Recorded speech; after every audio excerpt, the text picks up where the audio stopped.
Astaghfirullah. Assalamualaikum warahmatullahi wabarakatuh. Waalaikumsalam warahmatullahi wabarakatuh. Alhamdulillah, wassalatu wassalamu ala rasulillah wa ala alihi wa sahbihi wa mawalah wa la hawla wa la quwata illa billahi wa ba'du. Alhamdulillah, segala puja dan puji hanya milik Allah subhanahu wa ta'ala. Di pagi hari yang cerah ini insyaallah kita masih banyak diberikan nikmat, terutama nikmat di atas Islam, iman, di atas sunnah, dan juga nikmat bisa bertolabul ilmi walaupun lewat media radio Hang yang kita cintai bersama ini. Salawat dan salam marilah kita hadiahkan kepada Rasul kita, qudwah kita, uswah kita, Nabi kita dan Rasul kita Muhammad sallallahu alaihi wa ala alihi wasallam beserta keluarganya, sahabat-sahabatnya, dan tentunya kita yang senantiasa berpijak di atas sunnah-sunnahnya. Ma'asyiral muslimin yang dimuliakan Allah subhanahu wa ta'ala, jangan kau makan bangkai saudaramu. Itulah tema yang kita akan angkat di pagi hari ini. Berdasarkan sebuah hadis, ketika Nabi SAW di Isra dan Mi'rajkan oleh Allah Subhanahu wa taala, maka Nabi SAW diperlihatkan oleh Allah kengerian azab kubur di neraka. Di mana Nabi SAW melihat aqwaman yakhbisuna wujuhahum bi adhafirihim. Ada sebuah kaum yang mencakar-cakar dengan kukunya wajah-wajah mereka sehingga menjadi rusak wajahnya. Ketika Nabi SAW bertanya, "Man haula ya Jibril?" Siapa mereka wahai Jibril? Sengeri itu adab yang Allah Subhanahu wa taala berikan kepada mereka. Maka Jibril kemudian menjelaskan mereka adalah alladzina yaghtabuna an-nas wa yaqauna fi a'radihim. Mereka lah orang-orang yang mereka senantiasa tidak bisa menjaga lisannya sehingga selalu memburuk-burukan saudaranya dan berusaha untuk menghancurkan kehormatannya. Ma'asyiral muslimin yang dimuliakan Allah Azza wa Jalla, ghibah itulah kinayah daripada memakan bangkai saudaranya. Sebagaimana sebuah riwayat, ketika Nabi sallallahu alaihi wasallam marah kepada dua manusia yang bicara tentang seorang sahabat yang bernama Ma'iz al-Aslami. Ma'iz ini suatu ketika terjerumus kepada perbuatan maksiat berzina. Kemudian Allah Subhanahu wa ta'ala berikan hidayah. Dia ingin membersihkan dosa zinahnya, sementara Ma'iz ini sudah menikah. Artinya bahwa zina yang dilakukan dia adalah zina muhsan dan hukumannya rajam. Dia datang kepada Nabi SAW kemudian mengatakan, "Ya Rasulullah, zanaitu fatahirni." Rasul, bersihkan aku. Aku sudah berzina. Maka Nabi SAW memalingkan wajahnya ke arah kanan. Maka Ma'iz kemudian memutar badannya, kemudian mengarah wajah Nabi SAW dari sebelah kanan dan mengatakan, "Zanaitu fatahirni." Rasul, aku sudah berzina. Bersihkan aku. Maka Nabi SAW memalingkan wajahnya ke arah kiri. Ma'iz pun memutar badannya, kemudian mengarahkan wajahnya dari arah kiri dan mengatakan, "Ya Rasulullah, zanaitu fatahirni." Rasul, aku sudah berzina, bersihkan aku. Maka Nabi SAW memalingkan wajahnya kembali 4 kali. Ma'iz mengatakan, "Zanaitu fatahirni." Aku sudah berzina, bersihkan aku. Maka Nabi SAW melihat pengakuan dalam Islam, sebuah pengakuan tidak perlu saksi, karena pengakuan itu sekuat-kuat dalil. Maka Nabi SAW mengatakan, "Baik, tunggulah dirimu sampai aku memberikan keputusan. Pulanglah Ma'iz. Maka Nabi SAW kemudian memeriksa Ma'iz dengan memerintahkan sebagian para sahabat untuk melihat kondisi Ma'iz ini. Lihat bagaimana rahmat Nabi SAW, hananu qalbi Rasulillah, kelembutan dan kedalaman hati Rasulullah. Tidak langsung kemudian menghukum Ma'iz. Rasul berusaha agar Ma'iz ini jangan mengaku. Akhirnya kemudian kata Nabi SAW, ungduru ila Ma'iz, hal yashrubu khamran. Kalian lihat kondisi Ma'iz, apakah dia sedang mabuk sehingga dia bicara ngelantur, ataukah lahu junun, dia punya penyakit gila sehingga dia sampai bicara seperti itu. Berangkatlah para sahabat Nabi SAW mengecek kondisi Ma'iz. Rupanya dia orang sehat, dia tidak sedang mabuk dan dia tidak gila. Hal itu disampaikan kepada Nabi SAW. Maka kemudian Nabi SAW pun akhirnya memberikan hukuman kepada Ma'iz, ditegakkan hukum hudud. Maka diikatlah Ma'iz. Kemudian datanglah para sahabat atas perintah Allah dan Rasulnya untuk merajam Ma'iz, bukan karena dendamnya Rasulullah, bukan karena marahnya Rasul SAW, bukan karena kedengkian Nabi SAW atau hasad. Tidak, wallahi. Tidak mungkin Nabi memiliki sifat-sifat itu. Tapi hukum hudud adalah tarbiyah. Tarbiyah baik bagi para pelakunya ataupun bagi orang-orang yang melihat orang yang sedang diberikan hukuman had itu. Itu tarbiyah, pelajaran bagi kaum muslimin. Akhirnya kemudian dilemparilah Ma'iz ini dengan berbagai macam benda. Ada yang melempar dengan batu, ada yang melempar dengan busur, dengan sandal, macam-macam. Ya. Karena kemudian Ma'iz ini merasakan sakit luar biasa karena hantaman-hantaman benda-benda itu. Tidak tahan dia. Akhirnya kemudian dia pun lari. Sampai kemudian dikejar oleh para sahabat Nabi SAW dan tidak tahu kemana. Sampai akhirnya Abdullah ibn Unais radhiyallahu an mendapati Ma'iz kemudian melempar dengan pelana untanya. Kemudian terkena kakinya, jatuhlah Ma'iz. Datanglah para sahabat. Kemudian dilempari Ma'iz sampai dia mati. Ketika melihat hal ini, Nabi SAW pun sedih. Bagaimana sampai terjadi peristiwa seperti itu? Akhirnya dia pun memanggil Hazzal yang datang dengan Ma'iz kepada Nabi SAW. Nabi mengatakan, ya Hazzal, alla satartahu fakana khairan laka. Wahai Hazzal, kenapa kau tidak menyembunyikan aib si Ma'iz ini? Kenapa kau datangkan Ma'iz kepadaku? Kalau engkau sembunyikan aibnya, tentu itu akan lebih baik bagimu dan bagi Ma'iz. Tapi semua sudah takdir Allah Subhanahu wa ta'ala, dan Ma'iz memang benar-benar ingin membersihkan dirinya.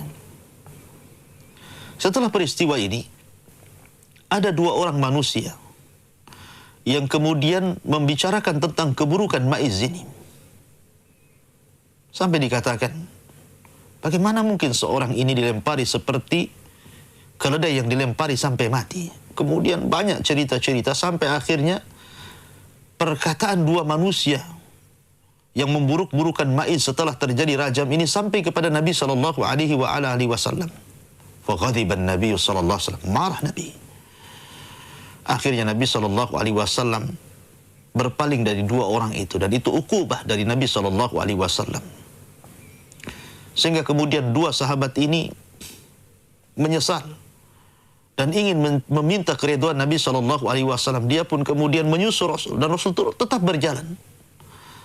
Sampai akhirnya ketika sampai di hadapan para sahabat Nabi SAW yang lainnya, tiba-tiba Nabi SAW melewati ada bangkai dari bangkai keledai yang sudah busuk.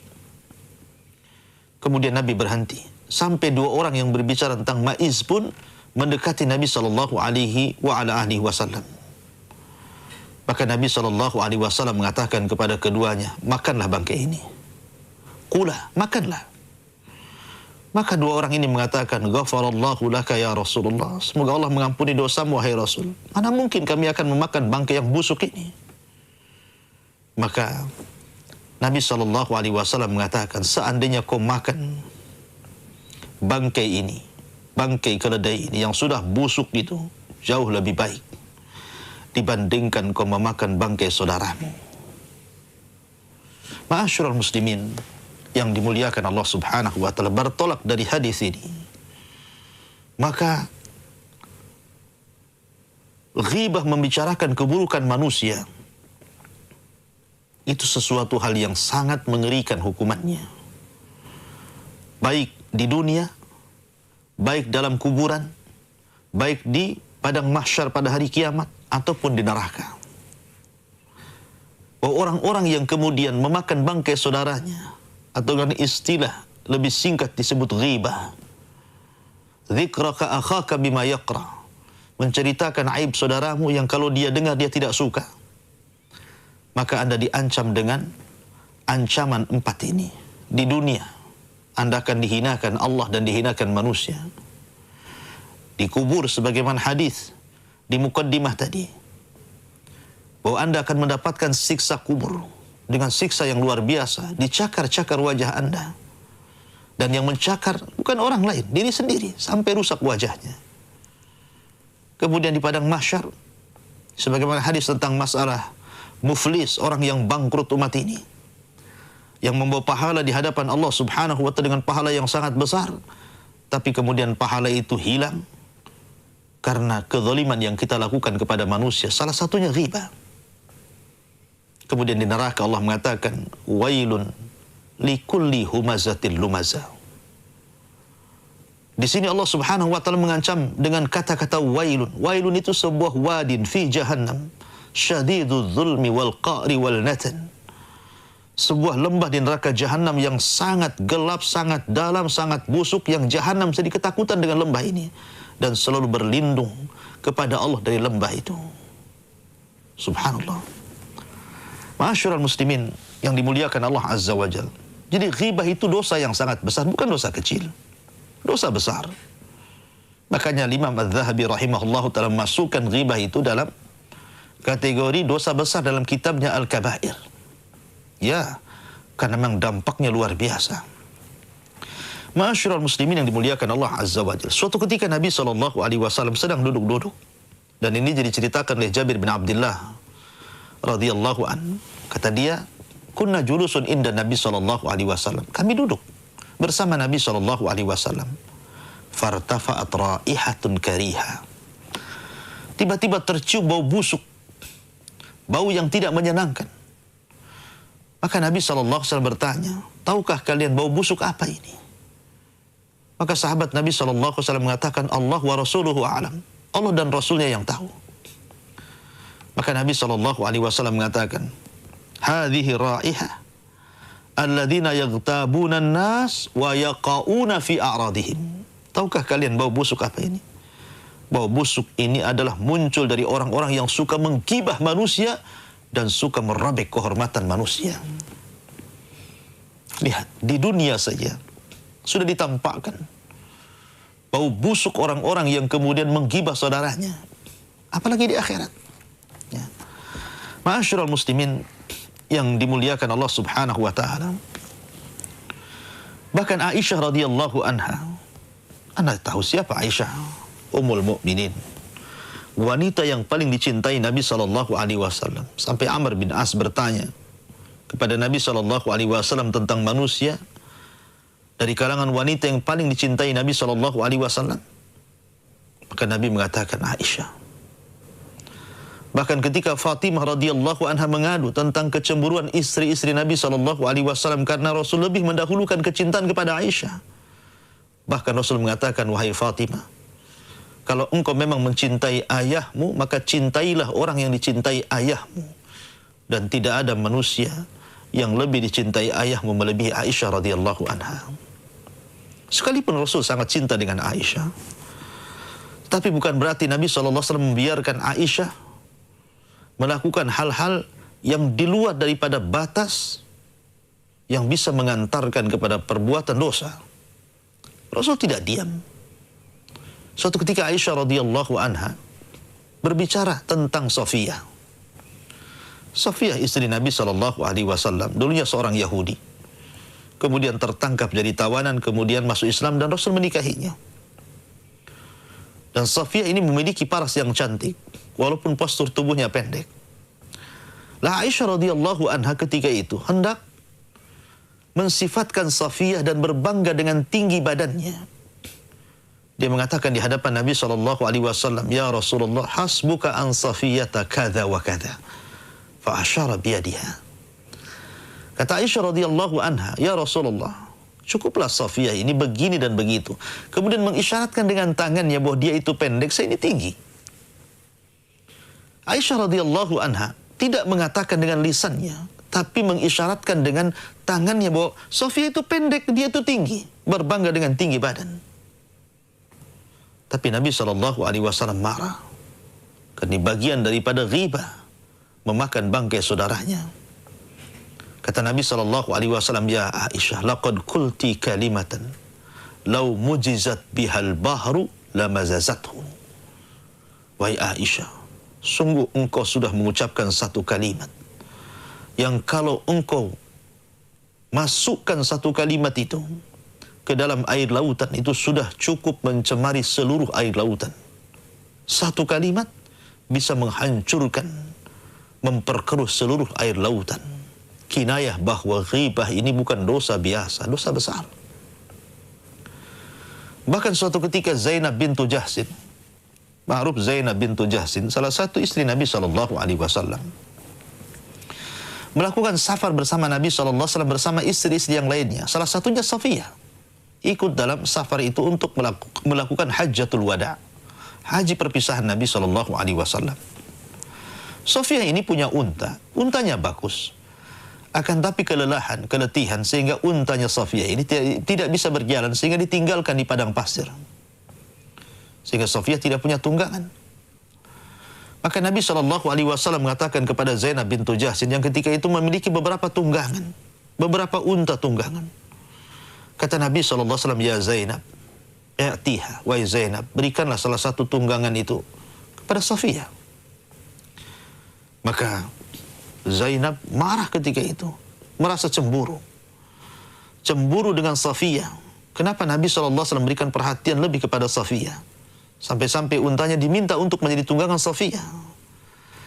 Maka Safiyah kemudian, Zainab tiba-tiba mengatakan, "Ya Rasulullah, u'tiha ba'iri lil Yahudiyah."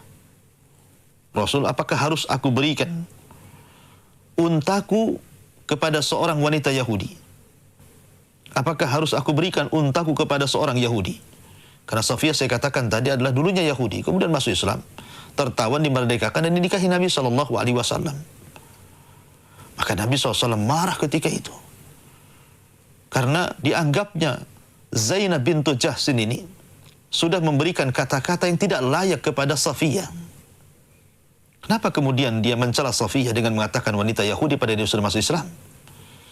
Sejak itu Nabi SAW menghajar, artinya betul-betul meninggalkan Zainab sebagai tarbiyah kepada Zainab, tidak pernah mendatangi Zainab selama 4 bulan.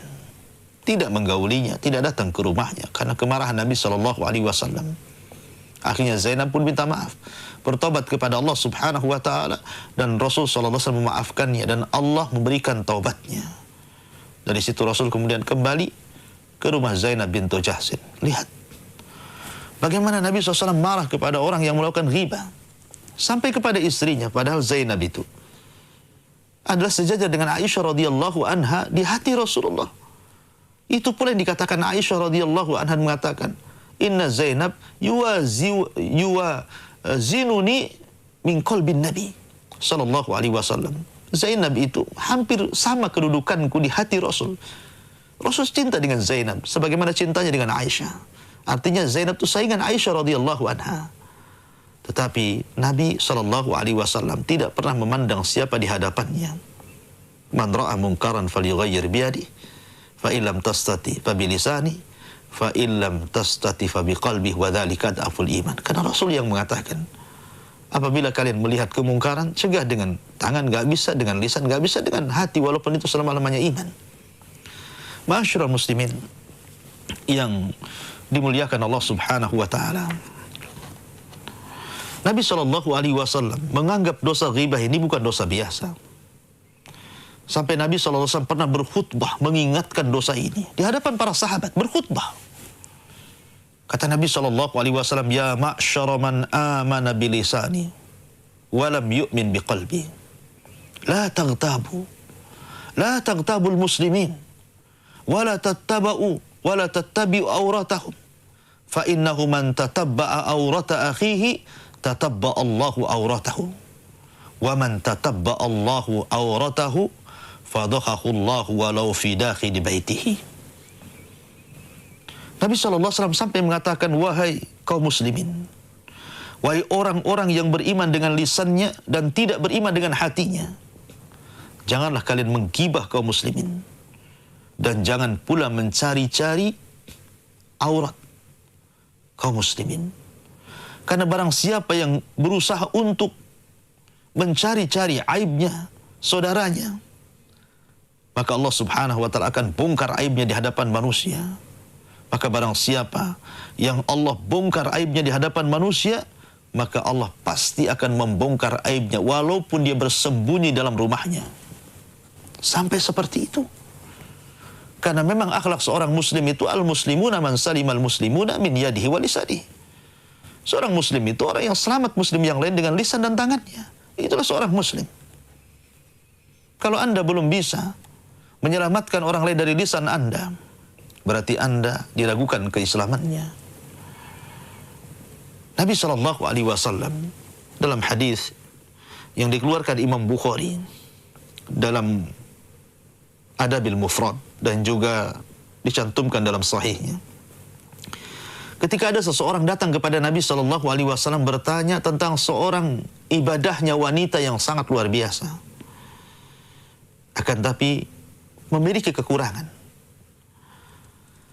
Sahabat ini mengatakan, ya Rasulullah, inna fulanatan taqumul laila wa tasumun nahar wa tasaddaqat bi fuduli amwaliha wa taf'al wa taf'al.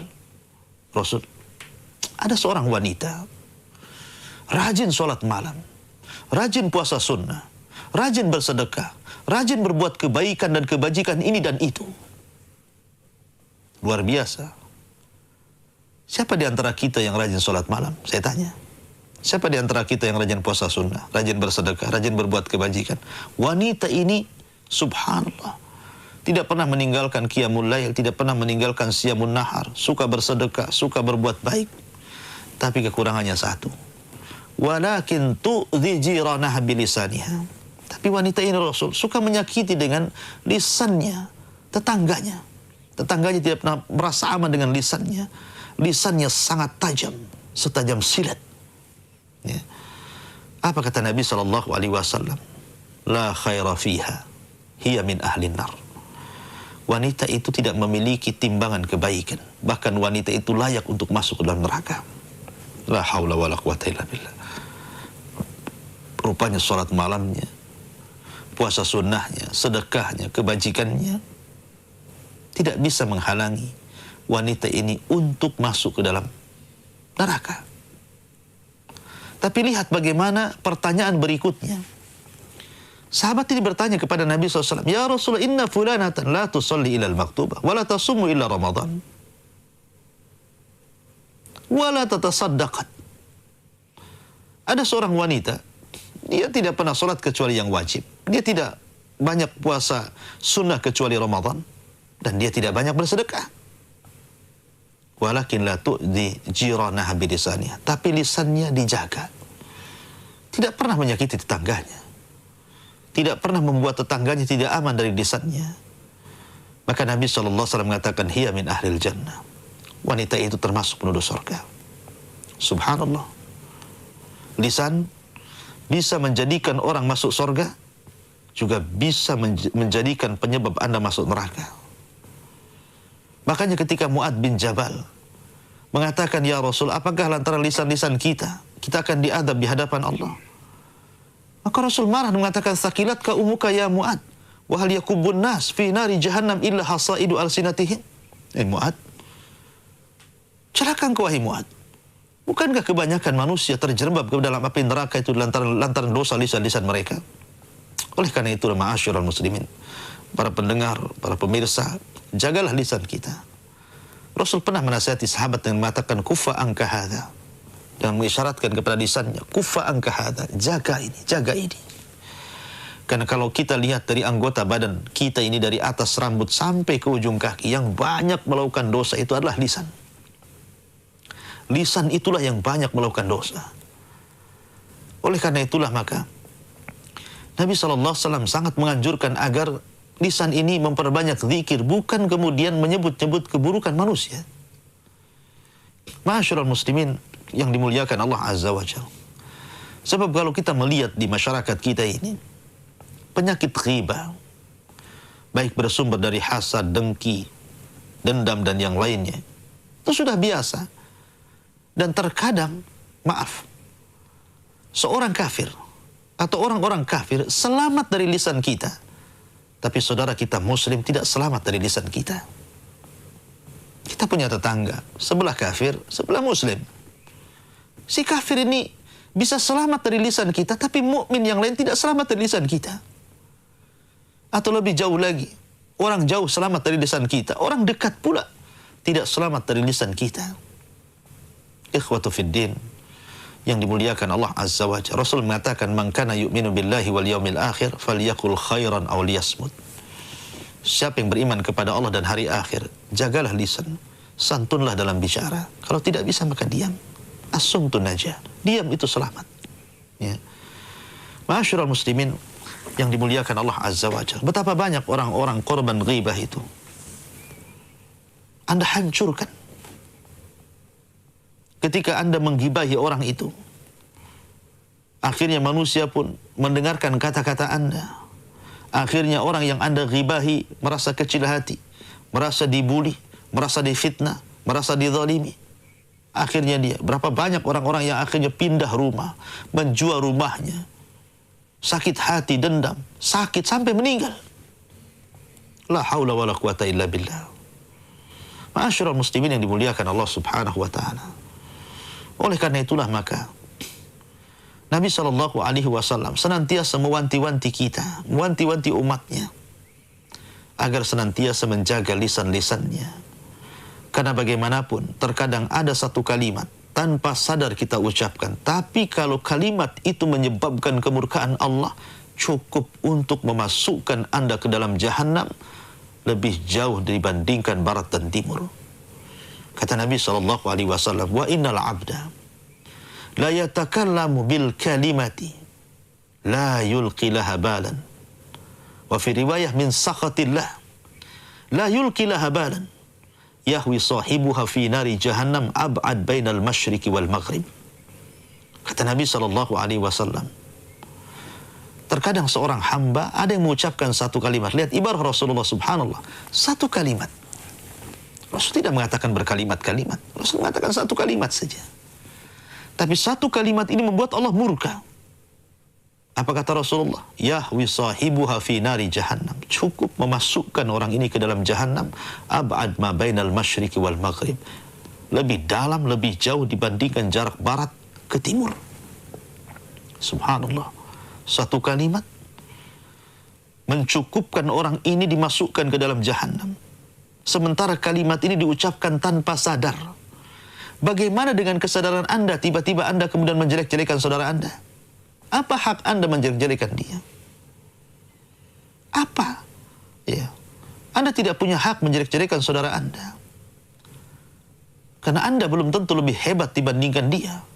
Anda lebih suci dibandingkan dia. Anda lebih bertakwa dibandingkan dia. Ma'asyiral muslimin yang dimuliakan Allah Azza wa Jalla. Oleh karena itulah maka terkadang satu kalimat menjungkir balikan dunia dan akhiratnya. Ketika ada seorang laki-laki mengatakan kepada saudaranya yang ahli maksiat dan mengatakan illam tatub, kalau seandainya engkau tidak bertaubat, la yaghfirallahu abada, wa la yunjika minan nar. Allah tidak akan mengampunimu selamanya dan Allah tidak akan mengeluarkan engkau dari api neraka. Subhanallah, kalimat ini bahaya. Kenapa? Melintasi takdir Allah. Akhirnya kemudian ketika Allah wafatkan, yang ahli maksiat Allah masukkan ke dalam sorga, yang ahli ibadah yang selalu menasihati Allah masukkan ke dalam neraka. Kenapa? Karena yang ahli ibadah ini sudah mengucapkan kalimat yang membuat Allah murka, menjungkir balikan dunia akhiratnya. Harusnya dia menjadi penduduk sorga, tapi Allah masukkan ke neraka. Kenapa? Karena dia sudah melintasi takdir Allah Azza wa Jalla. Dia mengatakan Allah tidak akan mengampunimu selamanya, padahal ampunan itu milik Allah. Dan Allah tidak akan mengeluarkan kamu dari neraka, pada neraka itu milik Allah. Suka-suka Allah memasukkan dan mengeluarkan dari neraka. Lihat, kalau seandainya niat baik, menasihati orang, tapi lisannya salah bicara, itu bisa memasukkan ke dalam jahanam.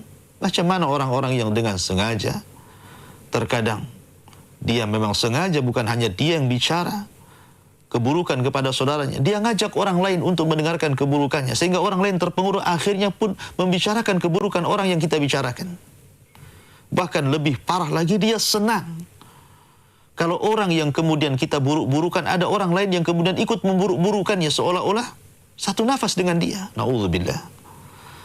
Ma'asyiral muslimin yang dimuliakan Allah Subhanahu wa ta'ala. Oleh karena itulah maka jauhi ghibah. Ghibah ini dosa besar.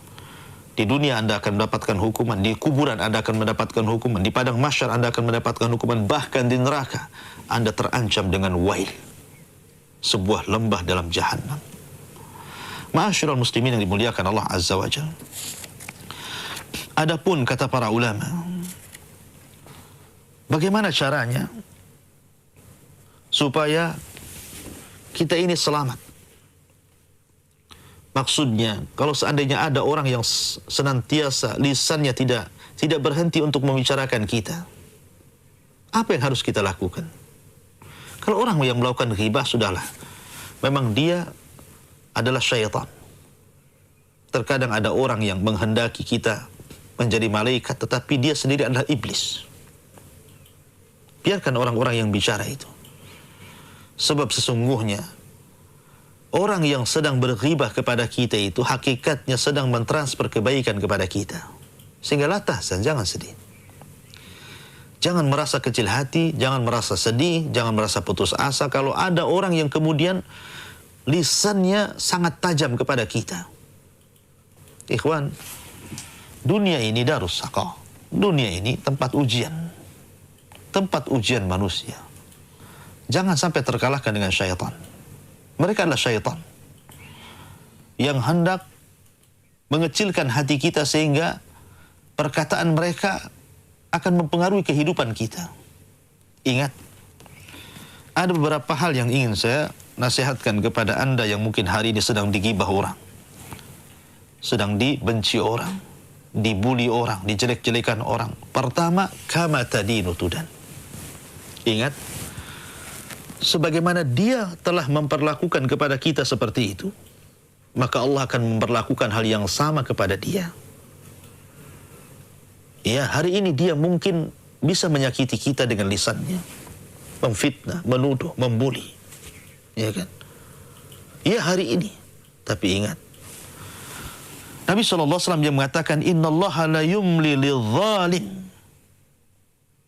fa idza akhadahu lam yuflithu.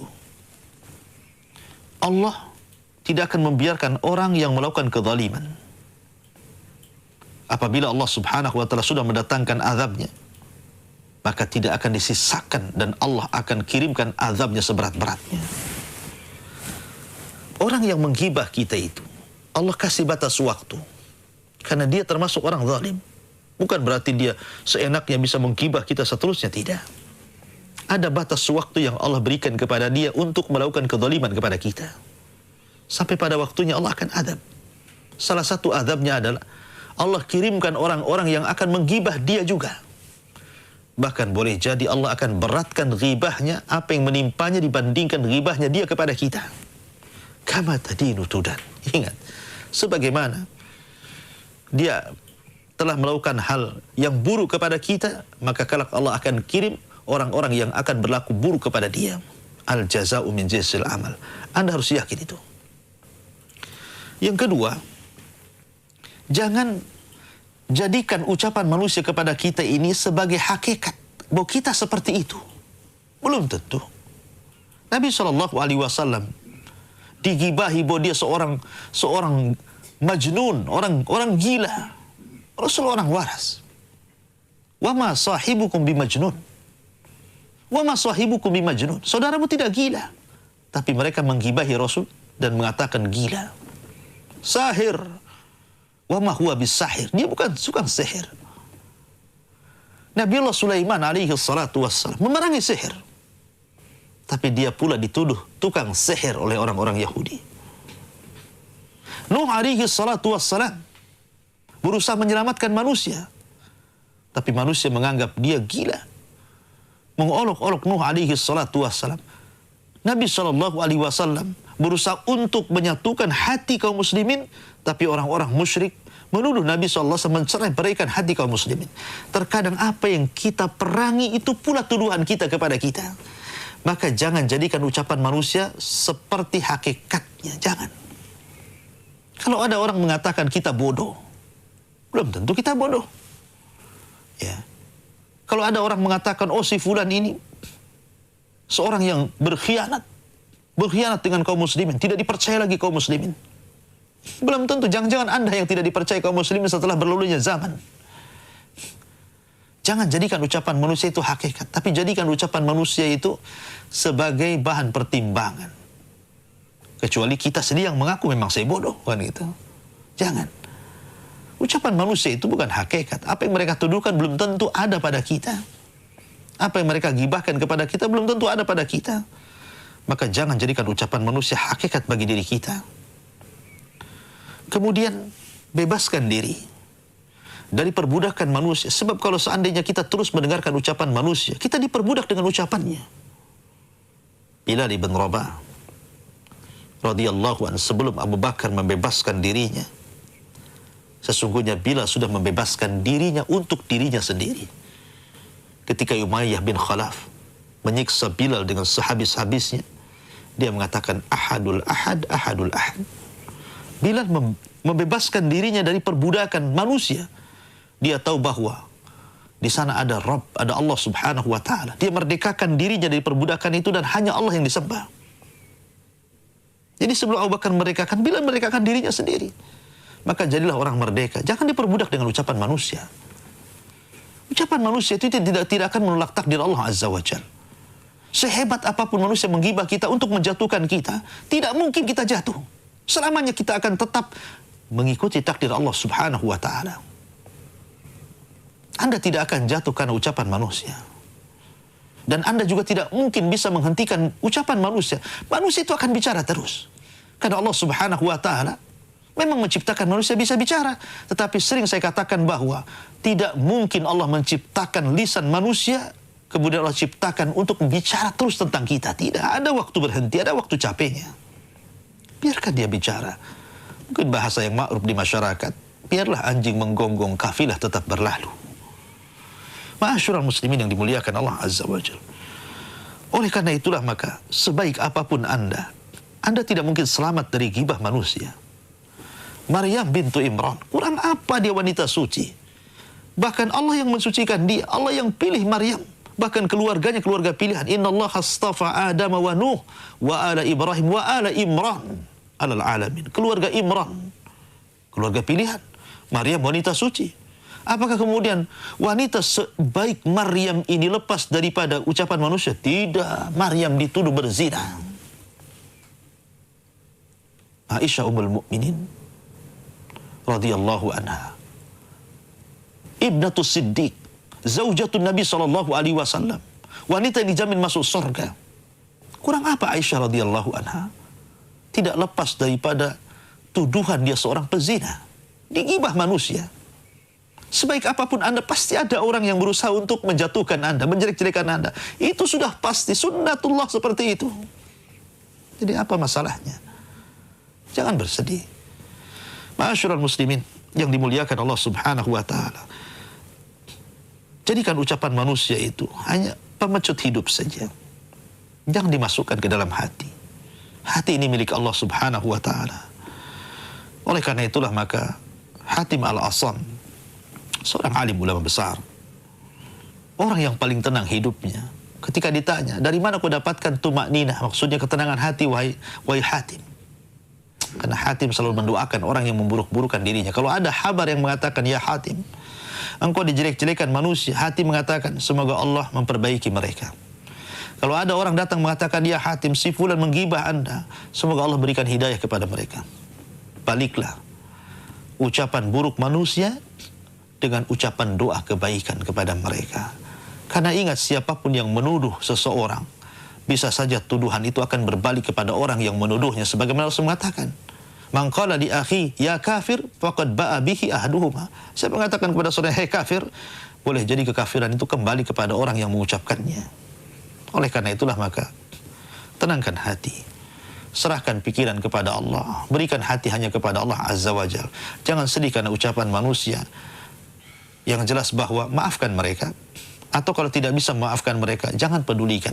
Sering saya katakan, terkadang orang yang tidak memperdulikan manusia, justru itu senjata yang paling tajam untuk mengalahkan siapapun yang membenci Anda. Sering saya kupas bagaimana kisah Ashabul Kahfi. Ashabul Kahfi, dengan tidurnya Ashabul Kahfi 309 tahun tertidur dalam gua. Yang sebelumnya Ashabul Kahfi ini dikejar-kejar oleh kerajaan, disuruh untuk menyembah berhala, dizalimi, akhirnya dia kabur, kemudian masuk dalam gua menghindari kezaliman. Kemudian Allah tidurkan. Setelah tidur, Allah berikan kemenangan tanpa melawan musuh dengan senjata, tanpa melawan musuh dengan panah, dengan pedang, dengan baju besi, dengan kuda, dengan unta. Tidak. Dengan tidur dia bisa mengalahkan. Artinya bahwa nggak usah dipedulikan musuh kita. Dan yang terakhir, saya akan kisahkan satu kisah yang menarik. Kisah sahabat Nabi SAW namanya Ulbah ibn Zaid. Ulbah ibn Zaid ini ikhwatu fiddin muliakan Allah Azza wa Jalla. Jadi suatu ketika perang Tabuk. Dalam perang Tabuk, Nabi berceramah tentang masalah sedekah. Maka datang sahabat dari mana-mana bersedekah. Karena kita tahu Tabuk ini perang besar, tidak bisa dilalui dengan jalan kaki dan bisa hanya dengan kuda-kuda terlatih. Karena jauhnya Madinah dengan Tabuk ini, sehingga kurang biaya. Rasul berceramah tentang masalah infak. Banyak sahabat yang infak. Lah, Ulbah bin Zaid ini salah seorang sahabat fakir. Tidak ada barang yang diinfakkan, tidak ada uang yang harus diinfakkan kepada Nabi SAW. Sementara dia ingin berjihad bersama Rasulullah. Ya. Sehingga dijelaskan dalam sebuah perkataan beliau dalam sirah. Ketika itu, maka Ulbah pun qama fasalla minal laili bakian. Ulbah pun ketika melihat para sahabat banyak berinfak kepada Rasulullah, maka dia pun sholat malam. Sepanjang malam dia salat malam, akhirnya dia menangis terus. Kemudian dia mengatakan, innaka qad amartani bil jihad wa raghabta fihi thumma la taj'al indi ma ataqawwa bihi ma'a rasulika ya Rabb wa lam taj'al fi yadi rasulika ma yahmiluni alaihi. Katanya Ulbah bin Zaid, dia mengatakan, ya Rabb, engkau sudah memerintahkan aku untuk berjihad.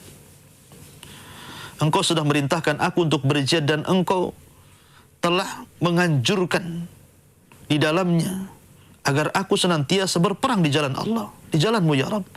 Tapi kau tidak menjadikan apa yang bisa aku perbuat dengan Rasulmu.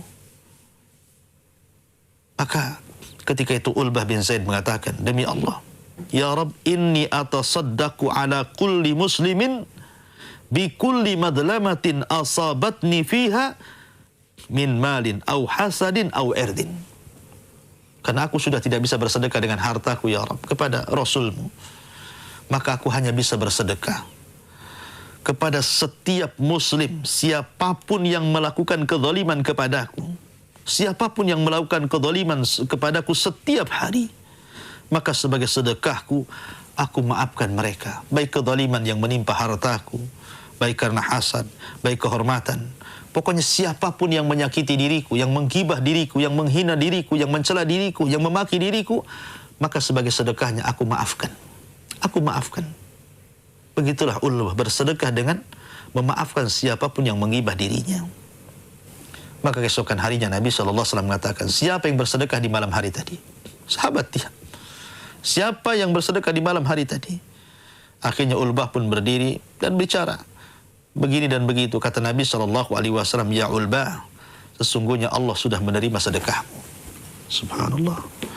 Itulah jiwa seorang muslim, bisa memaafkan saudaranya. Atau kalau tidak, maka pura-puralah Anda tidak kenal dengan dia. Wallahu a'lam bishawab. Ini yang bisa sampaikan, mudah-mudahan ada manfaatnya. Saya kembalikan kepada moderator. Falyatafaddal mashkur. Jazakallah khair Ustaz atas materi yang sudah disampaikan di kesempatan yang berbahagia ini dengan tema jangan kau makan bangkai saudaramu. Kaum muslimin dan muslimat dimanapun Anda berada, tentu saja semoga apa yang telah disampaikan oleh Al-Ustadz memberikan banyak manfaat kepada kita semuanya. Dan jika Anda ingin bertanya, maka disilahkan kirimkan pertanyaan Anda ke 0811 777 0106. Anda juga bisa menelpon kami secara langsung ke nomor tersebut, yaitu di 0811 777 0106. Baik Ustadz, ada dua pertanyaan yang sejalan, akan saya bacakan. Yang pertama dari Ummu Azam di Tanjung Pinang. Bismillah, Assalamualaikum Ustadz. Waalaikumsalam. Saya minta solusi. Beberapa minggu yang lalu tanpa sengaja saya telah melakukan ghibah. Ada seorang fulana bertanya pada ana tentang sifat teman kepada anak karena ingin bermuamalah. Jadi bertanyalah pada ana, tanpa sadar ana memberikan informasi tentang sifat teman tersebut yang negatif dan ada positifnya. Baru ana sadar kalau sudah melakukan ghibah. Apa yang harus ana lakukan sekarang? Syukron atas jawabannya.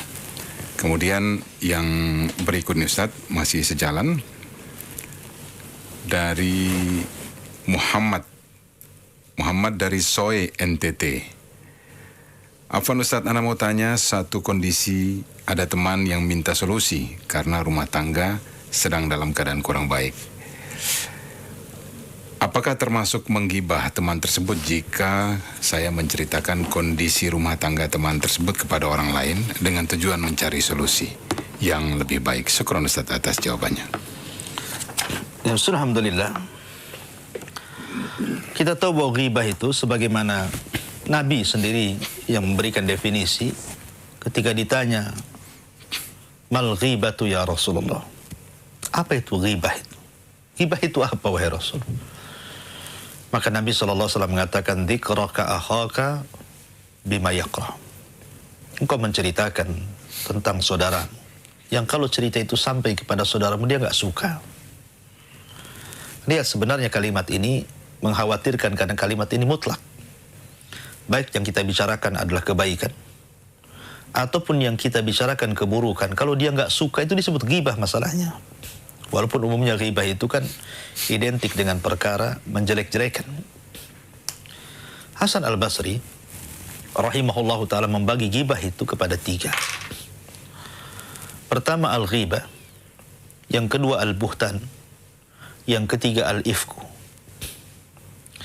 Adapun ghibah ma'ruf, dzikraka akhaka bima yakrah, menyebutkan aib saudaramu yang kalau dia dengar dia tidak suka.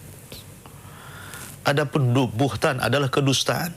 Kita bicarakan orang lain tapi apa yang kita bicarakan tidak ada pada dia. Kita berdusta atas nama dia. Dan ini 2 kali lipat. Kenapa? Pertama, ghibah, yang kedua berdusta. Ya. Kemudian yang ketiga al-ifku. Berita kaleng dari luar yang belum tentu benar, dan berita ini menjelek-jelekan saudaranya, kemudian kita ikut pula menjelek-jelekan saudara kita karena hanya mendengar berita. Maka ini al-ifku. Lebih berat lagi, kafa bil mar'i isman an yuhaddisa bikulli ma sami. Cukuplah orang itu dikatakan melakukan dosa ketika dia berbicara apapun yang dia dengar tanpa disering dari orang lain. Maka 3-tiganya dianggap ghibah. Lah apa yang kemudian Anda tanyakan kepada saya tentang pandangan orang terhadap Anda? Tiba-tiba Anda bercerita orang lain dan menjelaskan keburukannya dan juga positifnya. Apakah termasuk ghibah? Ya, termasuk ghibah. Termasuk ghibah. Karena ghibah yang dibolehkan itu, memang tidak semua ghibah diharamkan. Tidak, ada juga ghibah yang dibolehkan. Seperti seseorang yang datang kepada hakim, ingin menyelesaikan masalahnya. Atau suami istri datang kepada hakim, akhirnya menceritakan keburukan suami atau istri kepada suami atau sebaliknya. Supaya hakim jelas apa masalahnya. Kalau dalam hal seperti itu boleh. Atau yang kedua, Anda mempelajari ilmu jarh wa ta'dil dalam ilmu hadis. Ya. Atau yang ketiga, Anda li ta'rif, hanya sekedar ingin mengenal, mencari orang, kalau tidak disebut aibnya nggak tahu. Seperti umpamanya Anda mencari maaf, orang namanya Selamat umpamanya. Di kampung itu banyak orang namanya Selamat. Tetapi yang pincang itu satu. Dan Anda katakan, itu loh Selamat yang pincang. Boleh untuk li ta'rif. Ya. Ataupun karena maksiat terang-terangan yang dilakukan. Seperti kita nasihati anak kita, nak jangan seperti si Anu. Anu itu perampok, Anu itu begini. Ada ghibah-ghibah yang dibolehkan. Tapi umumnya ghibah tidak boleh. Tidak boleh Anda menggibah seperti itu. Lalu apa yang harus Anda lakukan? Yang harus Anda lakukan adalah Anda membersihkan nama dia. Sebagaimana Anda telah memburuk-burukan dia, maka Anda harus membersihkan dia. Meminta maaf, kemudian membersihkan namanya, kemudian Anda harus memuji dia di hadapan orang yang Anda buruk-burukan. Umpamanya Anda bergibah di hadapan 10 orang, maka Anda harus panggil 10 orang itu. Kemudian Anda cabut kata-katanya, kemudian Anda pujilah orang yang pernah Anda ghibah. Kalau tidak, maka ghibah itu bagian daripada dosa yang tidak akan diampuni oleh Allah Subhanahu wa ta'ala kecuali mendapatkan keikhlasan orang yang Anda ghibahi. Dan kalau tidak di dunia diselesaikan, maka Anda akan menjadi orang yang paling bangkrut pada hari kiamat. Wallahu a'lam. Jazakallah khair Ustaz atas pencerahannya. Demikian untuk penanya dari Tanjung Pinang, ya, Ummu Azam di Tanjung Pinang, dan juga Muhammad dari Soe, Nusa Tenggara Timur. Baik Ustadz, ada 2 pertanyaan juga yang sama. Yang satu masuk dari live chat YouTube dengan akun I Am Nana. Kemudian satu masuk dari live chat Facebook Ziyaul Haq dari Lamongan. Dari akun I Am Nana, Assalamualaikum Ustadz, izin bertanya, Pak Ustadz, kalau misal ngomongin orang lain tapi tidak menyebutkan identitasnya, itu bagaimana? Apa termasuk ghibah? Kemudian pertanyaan yang sama juga datang dari Jiaul Haq dari live chat Facebook dari Lamongan. Assalamualaikum Ustadz, apakah pengertian ghibah itu semua ucapan yang menyebut nama orang lain itu ghibah? Misal kita cerita sama teman perihal kelebihan teman kita, bukan tujuan menjelekan, dan apakah menceritakan seseorang tanpa inisial nama termasuk ghibah? Barakallahu fiik Ustaz. Ya, alhamdulillah. Sekali lagi bahwa para ulama mengatakan ada beberapa ghibah yang dibolehkan. Saya ulangi ya, supaya menjadi pengetahuan. Pertama, raf'ul madzalim ilal qudud. Artinya untuk mengangkat kezaliman di hadapan hakim. Yang kedua, al-mujahirah bil ma'asi. Orang yang terang-terangan dengan maksiat. Ya, maka kita boleh kemudian menggibah dia supaya dia bertobat. Ataupun istifta. Tadi namanya istifta itu meminta fatwa kepada salah seorang alim seperti yang dilakukan Hindun. Ketika datang kepada Nabi SAW, dia menceritakan keburukan suaminya. Ya Rasulullah, sesungguhnya suamiku rajulun syaqi, orangnya pelit, susah keluar duit katanya. Apa kalau saya ambil bahasa kita dari dompetnya, boleh nggak begitu? Rasul boleh, tetapi sekadarnya aja, sekedar hajatmu dan anak-anakmu. Ini istifta, minta fatwa. Ataupun tadi saya contohkan hanya bertanya seorang yang hendak menikah gitu kan, dia bertanya kepada walinya kondisi umpamanya calon yang akan dikhitbahnya, ya, kemudian akhirnya walinya mengatakan, oh ini calonmu itu ada aibnya, mungkin luka, mungkin tidak bisa bicara, mungkin buta, mungkin apa gitu kan. Nah, itu dibolehkan. Ataupun seorang tadi, saya katakan mempelajari ilmu jar wa ta'dil, ataupun di ta'rif tadi, mengenal orang itu. Tapi apa yang Anda katakan? Ketika Nabi SAW tadi memberikan definisi, dzikraka akhaka bima yaqra, kau menyebutkan aib saudaramu, kalau dia dengar dia nggak suka. Kemudian sahabat bertanya Rasul, kalau seandainya apa yang kita katakan tidak ada pada saudara yang kita bicarakan, kata Nabi SAW, faqad bahattahu, engkau sudah berdusta atas sama dia. Tapi jika ada, maka engkau telah menggibahnya. Sekarang masalahnya, terkadang ada orang yang kemudian berghibah dengan sindiran. Ya, ingat, innamal a'malu binniyat, ikhwan. Amal itu ditentukan niatnya. Ketika Anda membicarakan keburukan orang lain, walaupun tidak disebut namanya, tapi Anda sudah ada niat untuk menjelek-jelekan dia masalahnya. Walaupun tidak disebut inisial namanya, si A, si B, si C, tidak.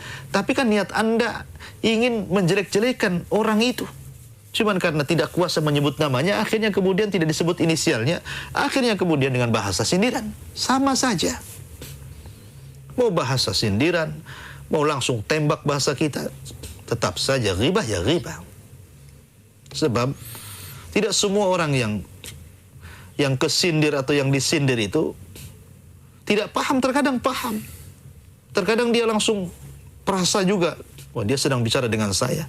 Dan memang benar. Atau terkadang tidak benar juga. Mungkin dia sedang menyindir orang, tapi orang yang lain kesindir juga jadinya. Ya.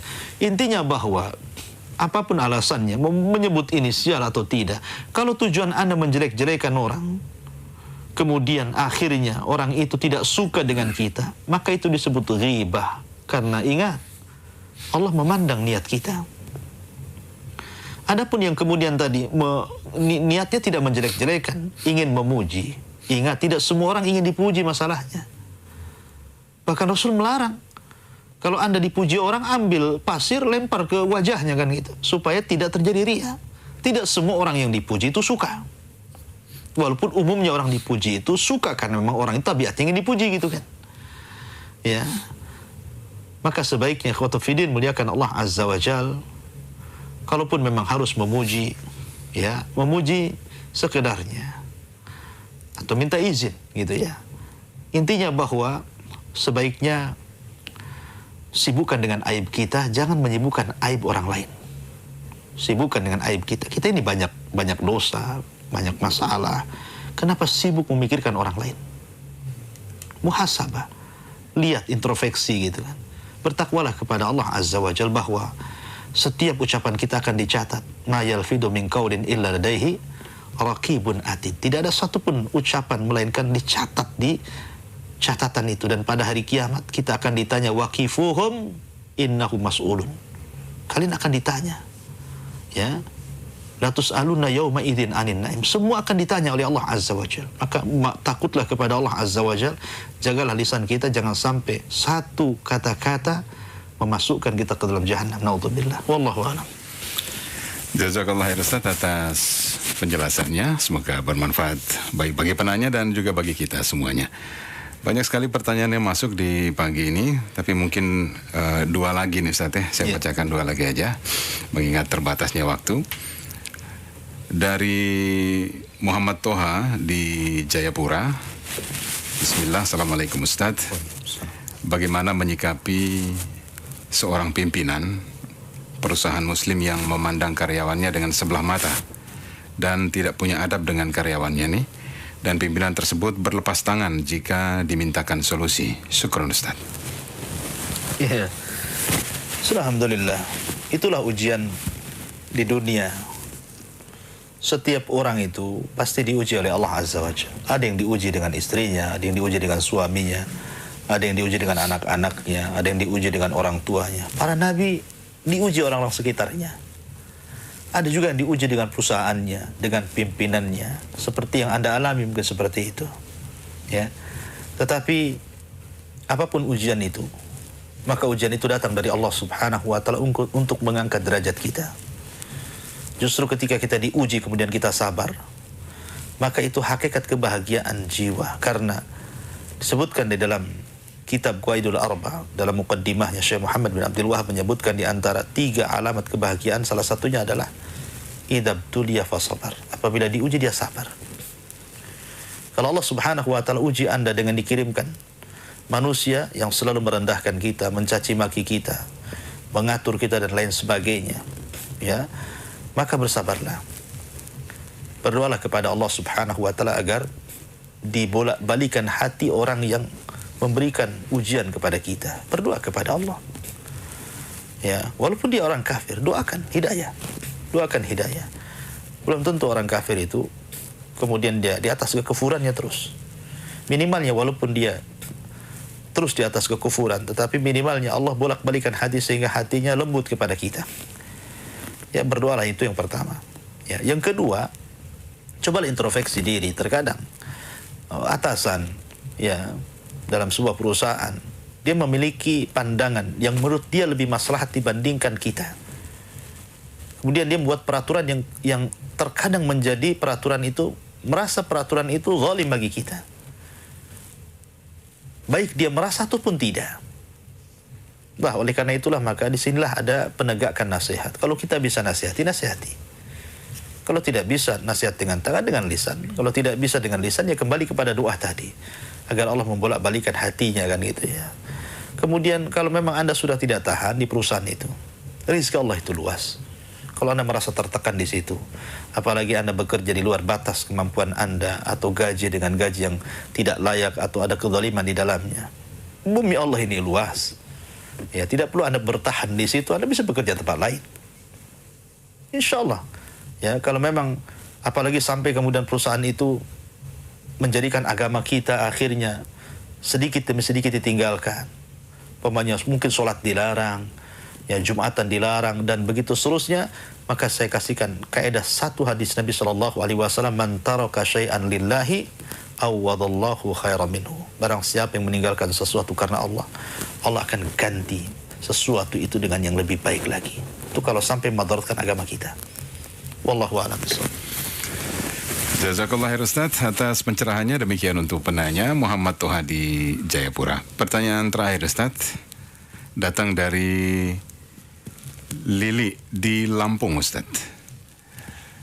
Ustaz, apakah menunjukkan kesalahan atau kekeliruan seorang ulama oleh ulama lain termasuk gibah, dan apakah sama gibah itu dengan mentahzir Ustaz? Ya, alhamdulillah. Tadi saya sudah katakan bahwa salah satu ilmu yang boleh dipelajari adalah al-ilmu al-jarh wa ta'dil. Menjarah artinya mencela. Ta'dil itu artinya memuji. Dan itu ada dalam ilmu mustalahul hadis. Ya, ketika Anda bicara tentang mustalahul hadis, masuk pada bab al-jarh wa ta'dil, kita bisa melihat bagaimana ulama-ulama dulu. Ada yang sifatnya mutasyaddid, ada mutawasit, ada mutasahil. Ada yang memang keras, ada yang pertengahan, ada yang tasahul, ya, meremehkan. Imam Ahmad bin Hanbal rahimahullahu ta'ala, salah satu ulama yang keras gitu kan, pernah ditanya tentang masalah, tidakkah kau telah menggibah si fulan? Ya, maka Imam Ahmad, kalau aku diam, kalian diam, kapan kebenaran itu akan tersingkap? Kan itu.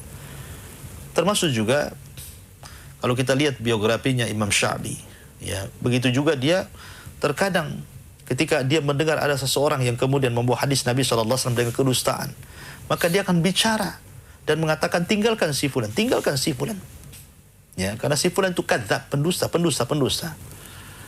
Maka para ulama mengatakan tidak termasuk ghibah, ya, mengatakan si fulan pendusta, si fulan dhaif, si fulan tidak pantas diambil, si fulan matruk, dan begitu seterusnya, mungkar gitu ya. Tidak termasuk ghibah. Ilmu jarh wa ta'dil, karena ini bicara tentang agama. Bicara tentang agama. Sanad itu bagian daripada agama. Kalau seandainya seseorang kemudian tidak bersanad dalam bicara agama, orang akan bicara sesuka hatinya. Kata para ulama, al-isnadu minad din. Wa man qala al-isnadu laisa minad din la qala man qala ma syaa. Isnad di bagian dari agama. Barang siapa yang mengatakan isnad bukan bagian dari agama, orang akan bicara sukanya. Maka untuk memastikan bahwa ini sampai kepada Nabi SAW, maka harus dibersihkan dari orang-orang yang berdusta. Dengan cara apa? Memperingatkan manusia. Jangan diambil hadisnya orang ini. Ya, kalau Anda mempelajari ilmu jarh wa ta'dil, maka Anda akan banyak melihat perkataan para ulama yang kemudian mencela orang-orang yang kemudian dianggap lemah, dianggap tukang pemalsu hadis dan begitu seterusnya. Dan ini bukan bagian daripada ghibah. Ya. Adapun tahdzir, tentu tidak bisa kemudian tahdzir, ya tahdzir seperti apa dulu? Tahdzir seperti apa dulu? Kalau tahdzir kepada para pelaku maksiat, boleh, dan itu bukan ghibah. Tahdzir kepada para penjahat, ya, atau baik penjahat agama ataupun penjahat dunia gitu kan. Kita mentahdzir mereka, menjelekan keburukannya. Maka tadi sudah saya katakan, boleh ghibah itu kepada mujahirah bil ma'asi. Boleh. Ya. Kepada yang betul-betul melakukan maksiat gitu ya. Melakukan perbuatan yang menyelisih sunnah Nabi SAW, boleh. Ya. Tetapi kalau yang dimaksud adalah memburuk-burukan sesama ahli sunnah, orang-orang yang kembali kepada Al-Quran dan sunnah, dijelek-jelekan dan begitu seterusnya, apa tujuan Anda? Menjelek-jelekan manusia sesama ahli sunnah, menjauhkan manusia dari dakwah. Ini bisa masuk pada ghibah yang diharamkan, bahkan boleh jadi ini lebih parah. Kenapa? Karena yang Anda burukanlah seorang pendakwah sunnah. Ya. Oleh karena itulah maka tidak bisa dikaitkan antara tahdzir dengan jarh wa ta'dil. Jadi ada mungkin masuk sebagiannya, tapi tidak masuk sebagiannya. Karena bagaimanapun kalau ditatbikan ilmu jarh wa ta'dil di zaman sekarang, kayaknya kurang relevan bahasa kita ya. Apalagi sesama ahli sunnah. Wallahu a'lam.